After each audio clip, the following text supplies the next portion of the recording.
All right, welcome to another episode from the Chart Readers. We are continuing our weed sector review, looking at SNDL, my favorite sandal to call it, and high tide. All right, it looks like there's a little bit of life going on, right? We're starting to see at least a curve in the 8 moving average. Again, I often say you do not want your money in a stock where the 8 just keeps going down and down. Curving is at least better than going down, all right? Nonetheless, I think there's still a little more that needs to happen here to sincerely believe. However, I love me some reds, and there's some reason to believe we might be coming to this 190-ish range, right? But still, like I said, a little bit needs to happen. But before we get into the details, what are we going to do? Same thing we always do, right? We'll take a look at the daily and the weekly, not the H, or the D and the W, the daily and the weekly to see how things are setting up. We have our 5 moving averages. These horizontal support and resistance lines I do draw manually myself. And then when we're done up here, we'll use the MACD, RSI, and volume as our lower indicators.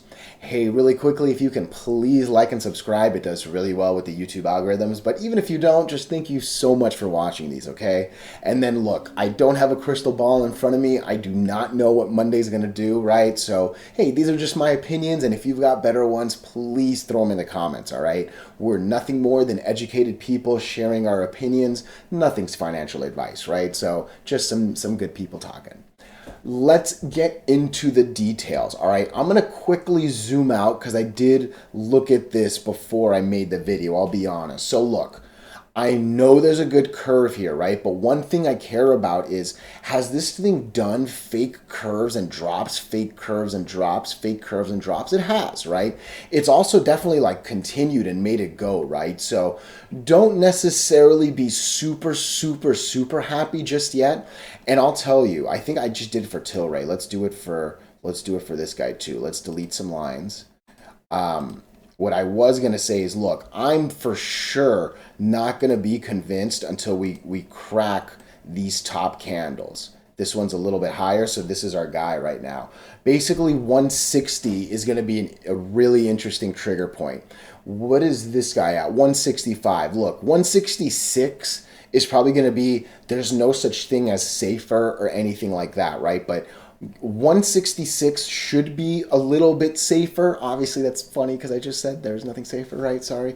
But theoretically, if you can wait for the 20 to break, you should have a pretty smooth sail to this 50 right here. This bad boy is the only thing bothering you between this 180 and 190 range, right? So, at the minimum, going from 160 and change to 180 is a little more than 10%, right? You can kind of see how this plays out and figure out if you're going to get the rest of it or not. But yeah, I love strings of red, right? This is kind of the only real plateau. Really, this up here is the stronger plateau in all honesty, right? So in some ways, if you actually make it to the 50 from there, you might even be able to steal it all the way up to even wicking this thing, right?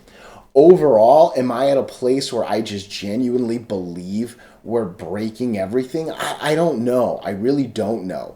But look, I like this MACD. RSI looks like RSI is not fantastic, but I'm seeing a little bit of an uptrend. I don't know if you guys can see that. That wasn't that good drawn. Let me at least draw with this thing. Again, it's not wild, right? But that's a little more up than down, right? I mean, it's a flattish, but hey, it's at least, like I said, not down, right? So I'll take that. I'll take that. The same comment I had with TLRY. I don't like that volume's going down. All right. I don't like that we were up here at 6, then we were here at 4. Now we're just kind of struggling at 2, right? We've given away 2/3 of the volume in like that, right? You don't want that.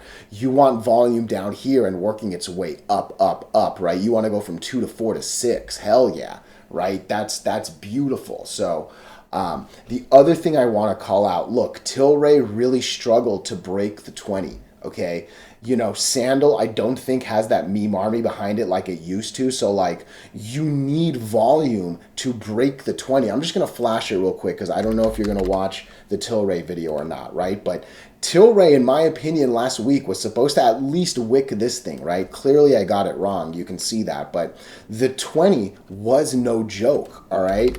I just think that that's important to call out here. I do like this red, but again, I'll show you on Tilly.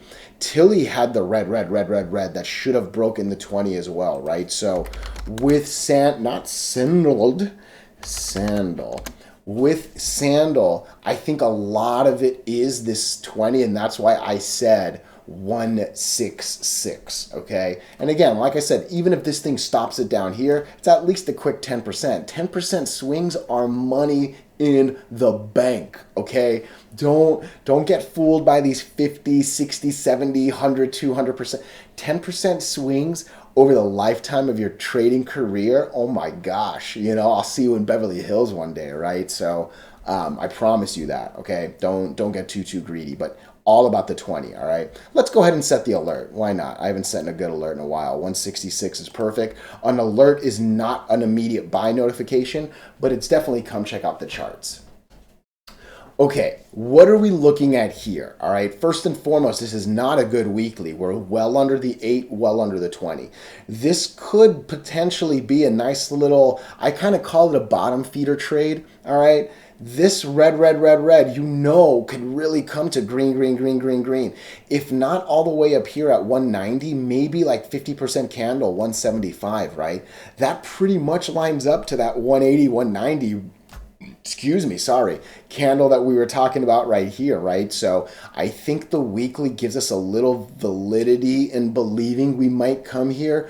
But again, I also think it gives me the validity when I say, I don't know if we're going to be breaking some silly lines, right? Like, look at the 20 moving average on this bad boy, right? I mean, it's been a pretty long time. I mean, really till here, since we've been under this thing, right? Obviously a couple moments, but we're not here for a couple moments, right? We're here for some sustained beauty, right? So, yeah, I think 166 is definitely the trigger point. I still have to put this line here because we got to get over this candle. That candle is going to be no joke. And remember, TLRY struggled with the 20, all right? All right, let's take a look here. And man, this is a sad chart. I think the same thing I say with TLRY, I say here. Look, I really expected better things. But at the same time, I wasn't wildly bullish coming off of the earnings, right?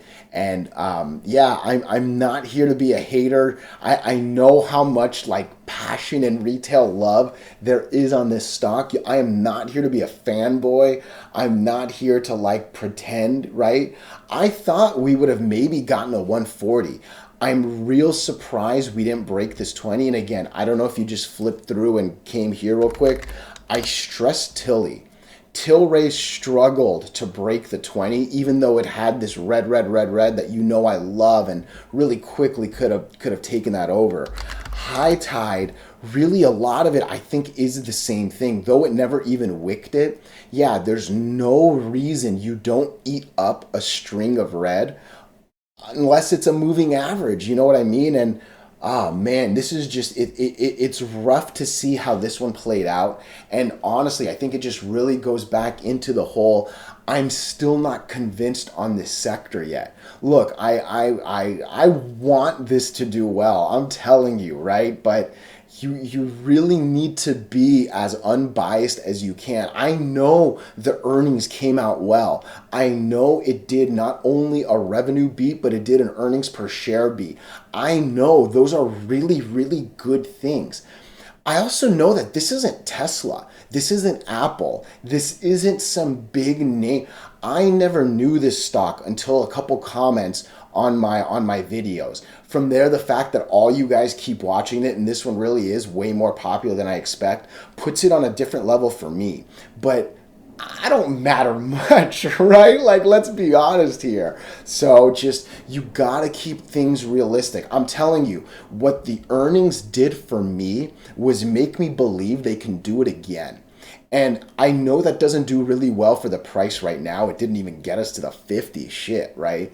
But I think having that in your back pocket, the confidence that a company can give guidance and hit it, not only hit it, but beat it, not only beat it, but beat it on multiple levels, that's worth something. And I don't want you to like get disheartened by this like fail, okay? Because end of the day, there's not a lot of companies that do it. End of the day, this is still a small prove it company, right? And when the sector's bad, it's going to beat up a stock that's on this level, right? I've heard really cool things about how this thing does in the Canadian market. I've heard really cool things about just what ownership seems to care about and things like that. But again, end of the day, this has so much more to prove to like even for me, like I said, this is one of the best weed stocks for me in terms of like videos and stuff and views. But I don't think people would put this in the top 5 weed stocks by any means. I don't even think this hits a top 10. I might be wrong. I might be angering a bunch of people right now. And hey, throw it in the comments. You'll teach me something if I'm wrong. But TLRY, ACB, Cron, CGC. There's a couple, again, just by no means is it because I think the fundamentals are better. By no means is it because I think the product is better. They are just a little higher in the echelon tier. And I think that there is some sort of, you got to give that respect. But one last time, all right? Don't be disappointed that the earnings didn't do as well as I think you might have expected it to. I said I didn't think it would. I gave it an extra maybe 10 cents. Clearly, it failed by about 10 cents. And I'm sorry to laugh, right? But yeah, just take that with a grain of salt if you really, really want to disagree. And, I'm obviously not going to hate on it. I'm not going to push it too hard. But just take the good from the bad that I'm also trying to, put out there. So I'll talk about the weekly real quick, but clearly the story is we're failing the 8 here. All right. We've been failing the 8 for a minute. We're coming back to the I'm really afraid of losing this line moment because all we have are greens that might quickly bring us pretty low, right? So this 107 needs to do a lot of work. We cannot lose 107. All right. And then from there, yeah, I see it kind of going plateau, but I'm not even considering the way it's moving right now. I'm really looking at the candles, and these aren't fantastic candles. So a little more disappointing than I thought that this was going to go, honestly. But again, I think that's been the consensus across what is now 4 wheat stocks I've looked at. So hey, I appreciate your time so much. If you disagree, throw it in the comments. Otherwise, thank you, thank you, thank you.